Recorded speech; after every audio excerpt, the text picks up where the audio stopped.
my name is Amber, welcome back to my channel. This is going to be my review of The Guest List by Lucy Foley. The Guest List is an adult thriller, and I guess I'm going to tell you about the plot or summary first of all before I get into my actual thoughts and feelings. The main character in The Guest List is getting married on a remote island off the coast of Ireland. It's really dark and grey and dreary. So she's invited everyone over and we get the points of view of her plus a few of the other guests. At the beginning of the book, we find out that someone dies or goes missing after the wedding ceremony. From there, the book flips back and forth between present day and the past and the build up to the wedding. So we see the guests arrive and we meet all of them, and then we learn that a lot of them have secrets, but we don't know what those secrets are. I'm just going to go ahead and say that I really enjoyed this book. I haven't really decided on a star rating. I'm thinking probably 3.5 stars to 4 because it was very gripping and I really enjoyed it. I mainly picked this book up because I read The Hunting Party and I really enjoyed that one. I thought it was very atmospheric, so I was kind of expecting that from this one too, and I was correct.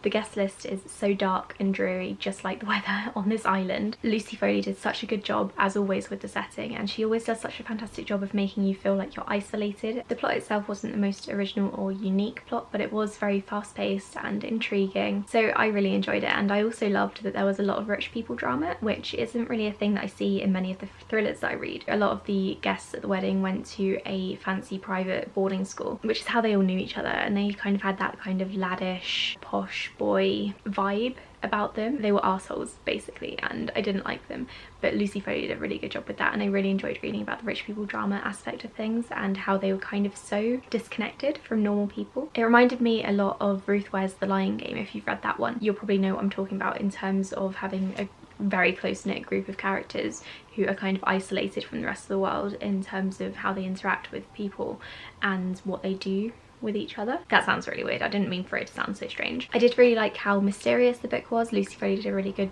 job of building up the mystery.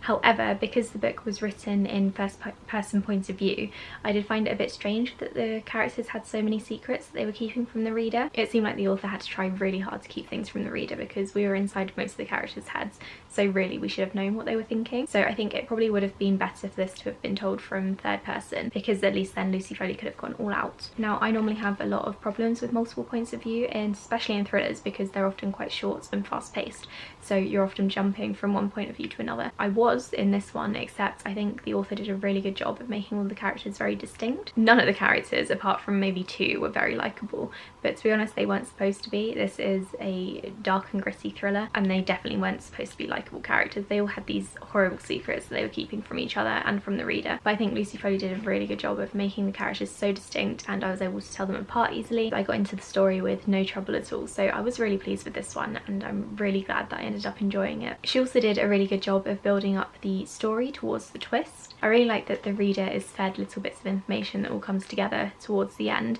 You kind of get snippets of things from each character's point of view that you can sort of puzzle together, and I really liked that. I think the biggest mystery was probably which of the characters was going to be killed or go missing at the end of the wedding ceremony. So that's kind of the hook, and it's what really kept me going. And to be honest, it could have been any of them because they were all horrible, and it wouldn't surprise me if another guest had killed them. Overall, I really enjoyed this book, and I would highly recommend it. It's not quite as good as The Hunting Party, but it's still definitely enjoyable, and I'll be picking up more from Lucy Foley in the future. Thank you so much for watching my video. Do be sure to subscribe if you enjoyed this. I'm trying to post more book reviews this year, and so far it's going quite well. If you want to see any more book reviews from me, do check out my wrap-ups from January and February and let me know which ones you'd like me to review. Thanks for watching, and I'll speak to you all in my next video. Bye!